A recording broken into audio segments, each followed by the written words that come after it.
오늘은 함께 신앙생활했던 한 청년의 이야기로 말씀을 시작하려고 합니다. 이 청년은 신앙생활을 열심히 하는 청년이었습니다. 복음에 대해서도 잘 알고 있었고요. 기도도 스스로 할 줄 아는 청년이었습니다. 물론 저희 교회 청년은 아닙니다. 네, 그런데 이 청년이 세상 문화에 눈을 떠버린 것입니다. 평일에는 친구들과 열심히 술을 마시고 SNS에도 업로드를 열심히 했습니다. 처음에는 이 신앙생활이 괜찮아 보였습니다. 그런데 왜냐하면 예배 시간이 되면 누구보다 열심히 예배를 드렸고 찬양을 했고 기도를 했기 때문입니다. 그런 생활이 반복되자 이 청년에게는 스스로 아주 큰 괴로움이 생겼습니다. 바로 신앙 유지도 스스로 못하고 또 세상에서 나가서는 제대로 놀지 못하는 것입니다. 교회에선 누구보다 빠르게 끌어버리고 밖에서는 누구보다 빠르게 식어버렸습니다. 마치 냄비처럼 냄비 신앙이 되어버린 것입니다. 안타깝지만 사실 이건 그 청년만의 문제는 아닌 것 같습니다. 이런 냄비 신앙으로 살아가는 신앙인이 우리 주변에서 보면은 참 많이 찾아볼 수도 있기 때문입니다. 함께 나누게 될 이 야고보서의 말씀은 이러한 문제에 대해서 많이 다뤄줍니다. 신약의 지혜서라고 불리는 이 야고보서의 말씀을 통해서 우리는 과연 어떻게 올바른 신앙인이 될 수 있을까? 믿음과 삶이 일치한 올바른 신앙인이 될 수 있을까? 함께 나눠보고자 합니다. 우리 1절 말씀을 한 번 더 읽겠습니다. 하나님과 주 예수 그리스도의 종 야고보는 아멘. 야고보서를 쓴 야고보에 대해서는 많은 학자들이 주장하기를 예수님의 친동생 야고보다라고 주장합니다. 야고보는 예수님의 공생의 기간 동안은 예수님을 믿지 않았다고 합니다. 그러나 부활하신 예수님을 보고 이 예수님을 믿기 시작했습니다. 이후에 그는 베드로와 함께 예루살렘 교회의 핵심 지도자가 되었습니다. 그랬던 야고보가 편지를 어떻게 시작하는고 하니 소개하기를 하나님과 주 예수 그리스도의 종이라고 자신을 소개합니다. 그리고 신앙을 고백합니다. 여러분, 이건 그냥 할 수 있는 고백은 아닌 것 같습니다. 만약 예수님이 가정에서 혹은 사회에서 본이 되지 않으시는 신앙생활을 하셨다면 야고보는 예수님에 대해서 어떻게 표현했을까요?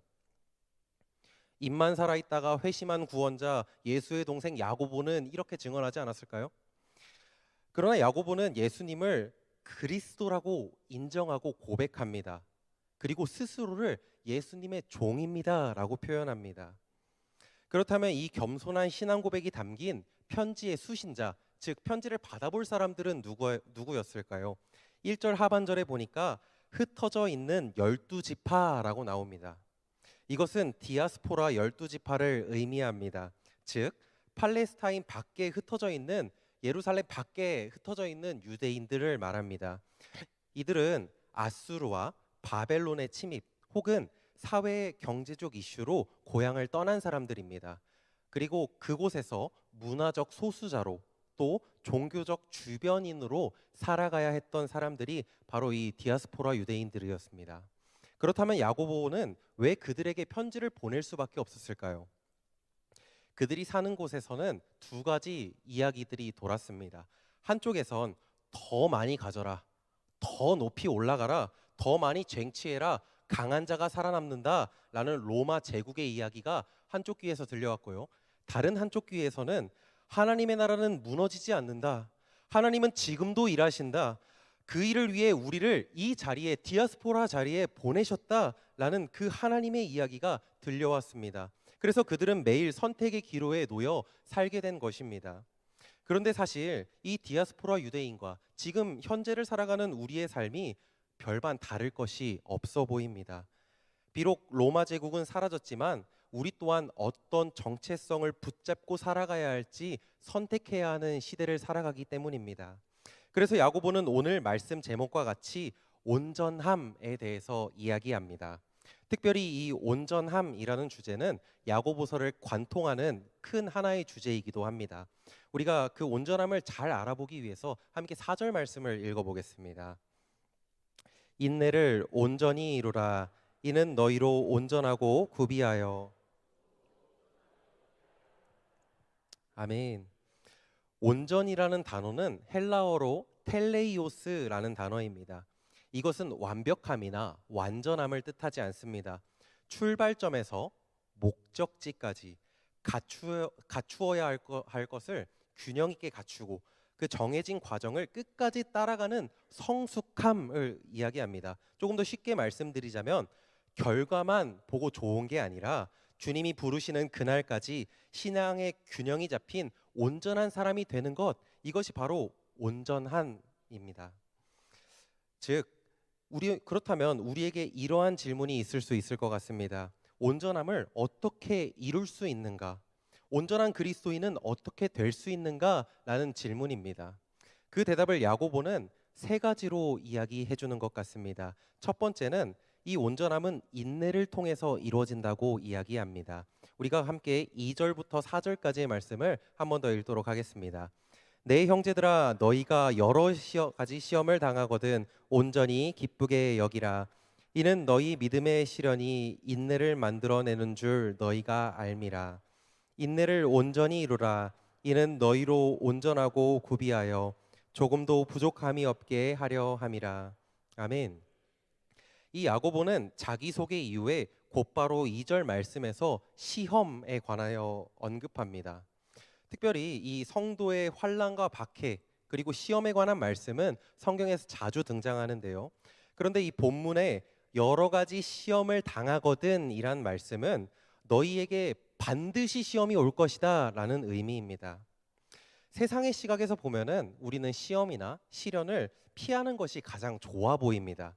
그러나 지금 야고보는 그 시험이 왔을 때 어떻게 반응할 것인가, 어떻게 살아갈 것인가를 이야기하는 것입니다. 그래서 3절에서 야고보는 믿음의 시련이라는 단어를 씁니다. 이는 시련을 거쳐서 검증된 결과까지 나아가야 한다라는 것을 의미합니다. 마치 순금이 되기까지 금이 뜨거운 불 속에 견뎌야 하듯이 우리의 믿음도 시험을 통해서 순전해질 수 있다라는 것입니다. 그래서 4절 말씀에서 인내를 온전히 이루라라고 말씀합니다. 이 말씀을 한 번 더 직역하면 인내로 하여금 그 일을 끝까지 이루게 하라라는 말씀입니다. 그런데 말이 쉽습니다. 고난과 시험 가운데 인내하는 것 과연 쉬운 일일까요? 어렵습니다. 그러나 지금 야고보는 그냥 참아라, 그냥 견뎌라 라고 이야기하는 것이 절대 아닙니다. 믿음의 인내를 두 가지 시선으로 바라보라고 이야기하는 것입니다. 첫째는 내 상황을 인내하는 것입니다. 내가 통제할 수 없는 현실을 견디는 것, 이게 첫 번째 인내입니다. 그 두 번째 인내는 하나님의 섭리를 인내하는 것입니다. 모든 상황을 하나님이 주관하신다는 그 사실을 우리가 기다리는 것을 의미합니다. 이것을 기도로 바꾸면 어떻게 바꿀 수 있을까요? 하나님, 이 시련에서 내가 벗어나게 해주십시오. 우리는 기도할 수 있어야 합니다. 그러나 그 기도와 동시에 하나님, 이 시련을 통해 제가 배우게 도와주십시오 라고 기도할 수 있어야 한다는 것입니다. 그런데 이 기도 중에 깨달아야 할 아주 중요한 사실이 한 가지가 있습니다. 바로 기도해도 시련이 사라지지 않을 수 있다라는 점입니다. 오히려 그 시련을 온전하게 우리가 끝까지 감당해야 할 수 있다라는 사실이 바로 그 사실입니다.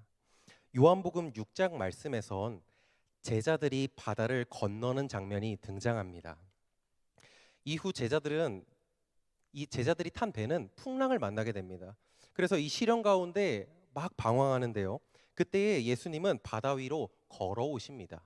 그리고 예수님이 배에 탑승하십니다. 그런데 참 놀랍게도 이 예수님의 말씀의 기록에 예수님이 배에 오르시고 풍랑이 멈췄다라는 기록은 나타나지 않습니다. 대신 이렇게 끝나는데요. 요한복음 6장 21절 말씀입니다. 제가 읽어드리겠습니다. 이에 기뻐서 배로 영접하니 배는 곧 그들이 가려던 땅에 이르렀더라. 아멘. 요한복음이 강조하는 것은 풍랑, 나의 시련, 나의 시험, 나의 고통, 나의 아픔의 소멸이 아닙니다. 예수님을 영접한 배가 목적지에 안전하게 도착했다라는 것을 분명하게 이야기해 줍니다. 이것은 우리 인생도 마찬가지입니다. 오늘 새벽에 담임 목사님께서 이렇게 말씀하셨습니다. 예수님을 믿어도 고난과 풍랑을 만날 수 있다라고 말씀해 주셨습니다. 맞습니다. 그런데 더 중요한 것이 있다고 예수님은 말씀해 주십니다. 풍랑을 다스리시는 예수님을 영접하니 풍랑은 더 이상 문제가 되지 않았다라는 것입니다.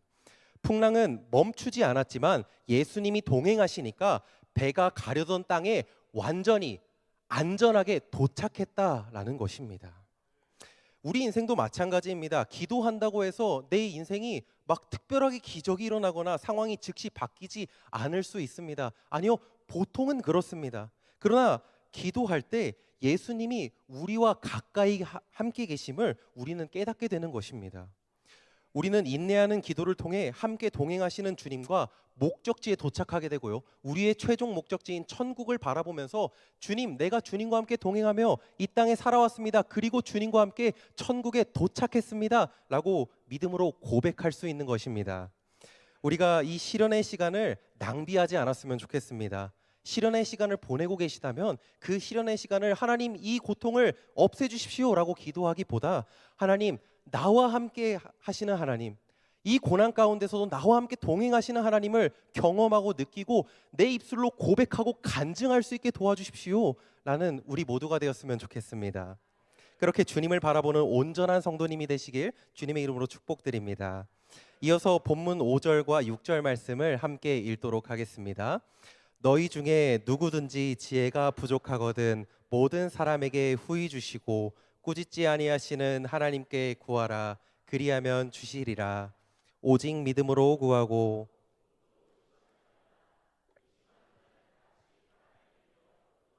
바다 물결 같으니. 아멘. 인내가 온전함을 도와주었다면 두 번째로 온전함을 위해서 우리는 주님께 지혜를 구해야 합니다. 시련은 누구에게나 찾아온다고 우리가 함께 나눴습니다. 그때 필요한 것이 지혜입니다. 지혜가 왜 필요할까요? 시련이 인내를 만들고 인내가 온전함을 이룬다는 것을 우리가 깨달을 수 있어야지 조급하지 않을 수 있기 때문입니다. 예컨대 이 지혜는 안개등과 같습니다. 차에 보면 안개등 기능이 있습니다. 깊은 안개 속에서 운전하기 위해서는 이 안개등을 키워야 합니다. 멀리 비춰주지는 못해도 이 안개등은 바로 앞길을 잘 비춰주기 때문에 사고가 나지 않을 수 있습니다. 그때 다시 우리는 운전할 수 있게 되는 것이죠. 마찬가지로 지혜는 이 시련의 안개 속에서 전체 그림을 다 보여주는 것을 의미하지 않습니다. 지금 이 순간 내가 나아가야 할 그 한 걸음을 분별하게 해주는 것이 바로 지혜입니다. 그렇다면 이 지혜는 어떤 지혜일까요? 우리는 어디로부터 그 지혜를 구해야 할까요? 바로 하나님께 구해야 합니다. 심지어 하나님은 지혜를 구할 때 오늘 말씀해 보니까 후히 주시고 꾸짖지 아니하시면서 아낌없이 주신다라고 말씀하십니다. 그런데 의문이 있습니다. 왜 우리에겐 지혜가 부족할까요? 그것은 우리가 구하지 않았기 때문입니다. 어쩌면 구하다가 포기했기 때문입니다. 그래서 6절에서는 믿음으로 구하고 조금도 의심하지 말라라고 말씀하십니다. 우리는 지혜를 믿음으로 구해야 합니다. 하나님이 반드시 지혜를 주신다는 그 확신으로 우리는 지혜를 구해야 합니다. 이것이 바로 지혜를 구하는 올바른 자세이자 온전함으로 가는 두 번째 방법인 것입니다. 마지막으로 7절과 8절 말씀을 함께 읽도록 하겠습니다. 7절입니다. 이런 사람은 무엇이든지 주께 얻기를 생각하지 말라. 두 마음을 품어 모든 일에 정함이 없는 자로다. 아멘. 야고보는 지혜를 구하지 못하는 사람의 문제를 한 가지 단어로 정의합니다. 그것은 바로 두 마음입니다. 이 두 마음은 하나님을 향한 마음과 다른 무언가를 향한 욕망이 동시에 우리 안에서 자라고 있는 상태를 의미합니다. 이 야고보서 4장 4절에 가보시면 두 마음을 품은 사람에 대해서 간음한 여인이다라고 이렇게 비유합니다. 이 간음은 혼인관계에서 절대로 벌어져서는 안 되는 것입니다. 왜냐하면 가정을 철저하게 파괴하고 맙니다. 마찬가지입니다. 이도 저도 못하는 그 두 마음은 우리의 신앙생활, 하나님과의 관계를 철저하게 파괴시켜버립니다.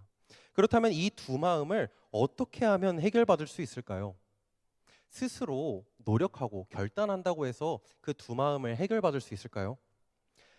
아무래도 내 힘으로 결단한다면 우리는 절망할 것입니다. 왜냐하면 우리는 사소한 습관도 끊어내지 못하는 연약한 육신임을 스스로 너무나도 잘 알기 때문입니다. 작심삼일이 너무나도 우리 안에서 잘 일어나기 때문입니다. 이 몸속 깊이 박혀있는 죄성과 그 두 가지 마음을 보면서 괴로워하기 때문입니다. 그것을 깊이 깨달은 사람은 사도 바울처럼 고백할 수밖에 없습니다. 사도 바울이 뭐라고 고백했습니까? 로마서 7장 24절을 통해서 오호라 나는 곤고한 사람이로다. 이 사망의 몸에서 누가 나를 건져내라 라고 탄식했습니다. 그래서요, 하나님은 이러한 곤고한 자들을 위해서 우리에게 한 가지 선물을 주셨습니다. 바로 예수 그리스도가 머리된 공동체 교회를 우리에게 선물로 주신 것입니다. 함께 기도하고 함께 허물도 덮고 무엇보다 함께 사랑할 때 우리는 이 교회라는 공동체 안에서 하나님을 보게 됩니다. 그리고 세상 사람들은 사랑하는 우리의 모습을 통해서 하나님을 바라보게 됩니다. 그래서 야고보는 편지 수신인을 특별하게 적었습니다. 다시 한번 1절을 읽겠습니다. 1절 말씀입니다. 하나님과 주 예수 그리스도의 종 야고보는 흩어져 있는 12지파에게 문안하노라. 아멘. 야고보서의 수신자는 누구다, 허성훈이다, 누구다가 아닙니다. 바로 흩어져 있는 12지파라고 이야기합니다. 개인이 아닌 공동체를 향해 편지하는 것입니다. 바로 신앙의 공동체가 참 중요하다라는 것을 강조하기 위해서 이 12지파라는 단어를 썼습니다. 왜 그렇습니까? 홀로 세상 문화에 너무 적용이 되니까 저항하기가 힘들기 때문입니다. 예컨대 쇼핑을 하시다 보면은 이런 문구를 보신 적이 있을 것 같습니다. 유사품에 조심하세요. 유사 제품에 조심하세요. 혹시 보셨습니까? 네. 무슨 뜻일까요? 우리가 원조라는 뜻입니다. 짝퉁을 조심하라는 말입니다. 근데 참 웃긴 거는 이 문구를 보고 제가 물건을 하나 샀는데 그것조차 유사품이었습니다. 심지어 환불하려고 하니 환불조차 해주지 않았습니다. 제가 할 수 있는 건 별점을 5점 만점에 0.5점을 주면서 사지 마세요, 사기입니다 라고 리뷰를 남길 수밖에 없었습니다. 마찬가지입니다. 두 마음이 바로 이 마음과도 같습니다. 하나님을 향한 마음과 세상을 향한 그 욕망이 함께 자리할 때 우리는 진짜와 가짜를 구별하는 그 지혜를, 그리고 그 분별하는 눈을 잃어버립니다. 세상에 얼마나 유사한 진리가 많습니까? 유사한 복음이 얼마나 많습니까? 좋은 게 다 좋은 거라고 말하고 우리만 다 진짜라고 말하지만 세상은 어떠한 책임도 져주지 않습니다. 그래서 우리는 교회 공동체에서 온전한 그리스도인으로 살아갈 수 있도록, 온전하게 그리스도인으로 살아갈 수 있도록 분별력을 제공해 줄 수 있도록 함께 포옹해야 합니다. 그래서 주님께서는 우리에겐 교회라는 선물을 주신 것입니다. 물론 교회는 완성된 사람들의 모임이 아닙니다. 교회를 다녀도 그 안에서 서로 관계하며 상처를 받기도 하고 어려움이 있을 수 있습니다. 그래서 예수님은 기도하라고 말씀하신 것입니다. 옆에 있는 형제자매도 나와 같이 온전함을 향해 나아가는 사람이지 그들은 한 사람도 구원자가 아니라는 것입니다. 함께 그래서 기도할 수 있어야 합니다. 우리는 기도로 함께 인내하고요, 성도의 연약함을 바라보지 않아야 합니다. 즉 우리는 한 명 한 명이 가지된 한 명 한 명을 바라보는 것이 아니라 뿌리 대신 예수 그리스도를 바라보면서 신앙생활을 하고 또 교회의 공동체를 이뤄가는 것을 뜻합니다. 그때 교회 공동체는 함께 인내하며 온전한 공동체가 되는 것입니다. 말씀을 정리하도록 하겠습니다. 온전한 그리스도인이 과연 될 수 있을까요? 온전한 공동체를 우리가 세울 수 있을까요? 이 질문은 우리뿐만 아니라 디아스포라 유대인들도 했던 질문일 것입니다. 그 질문에 예수님은 허다한 말들로 우리를 설득하지 않으시더라고요. 바로 예수님은 말들로 우리를 설득하는 것이 아니라 십자가를 가리키십니다. 예수님께서는 흩어진 양들과도 같은 우리의 죄를 대신 지시고 십자가를 지셨습니다. 그리고 그분이 먼저 길을 뚫으셨습니다. 돌파해내셨습니다. 우리가 온전해서 그 길로 가는 것이 아니라는 것입니다. 예수 그리스도께서 십자가로 우리를 먼저 구원하셨기 때문에 우리가 온전함을 향해 나아갈 수 있고요, 그 주님을 바라보면서 온전한 공동체를 꿈꾸며 서로 기도해 줄 수 있다라는 것입니다. 그리고 이제는 그 십자가의 길, 온전한 그리스도인의 길에서 우리를 기다리신다라고 말씀하십니다. 믿음의 경주에서 주님은 먼저 그 길을 가셨고 먼저 그 길을 개척하셨으며 이제는 따라오라, 십자가를 지고 달려오라, 따라오라라고 말씀하시는 것입니다. 우리는 단지 주님이 가신 그 길을 따라가는 주님의 제자입니다. 그때의 온전함을 누리는 그리스도인이 됩니다. 그리고 함께 나아갈 때에 우리는 비로소 함께 승리하는 공동체가 되는 것입니다. 마지막으로 질문을 하나 드리겠습니다. 혹시 우리 교회에서 닮고 싶은 성도님이 계시나요? 한번 스스로 한번 생각해 보시기 바랍니다. 그렇다면 생각하셨다면 혹시 닮고 싶은 성도님들 중에서 나 자신은 있나 한번 돌아보시기 바랍니다. 제가 부탁드리는 것은 내 자신이 잘나서 자랑하자라는 것이 아닙니다. 제가 부탁드리고 싶은 것은 닮고 싶은 사람이 되어 주십시오라고 부탁드리고 싶습니다. 왜냐하면 다음 세대 사역자로서 우리 아이들이 온전한 그리스도인이 무엇인지 배울 수 있는 것은 사실 이 공동체를 경험하고 그 공동체 안에서 개인을 바라보고 그 공동체의 사랑을 바라볼 때 우리 아이들이 비로소 그 사랑을 배울 수 있기 때문입니다. 그래서 우리 성도님들이 보고 배울 수 있는 한 분 한 분이 되셨으면 좋겠습니다. 그리고 그 온전한 교회 공동체가 되어 주시길 주님의 이름으로 부탁드립니다. 시련은 반드시 찾아올 것입니다. 그러나 두려워하지 않으시길 바랍니다. 그 시련이 우리를 온전하게 할 것입니다. 그 지혜가 길을 분별하게 해줄 것입니다. 공동체가 그 여정을 함께 걸어가면서 결국엔 우리의 최종 목적지 천국을 향해 함께 도달할 것입니다.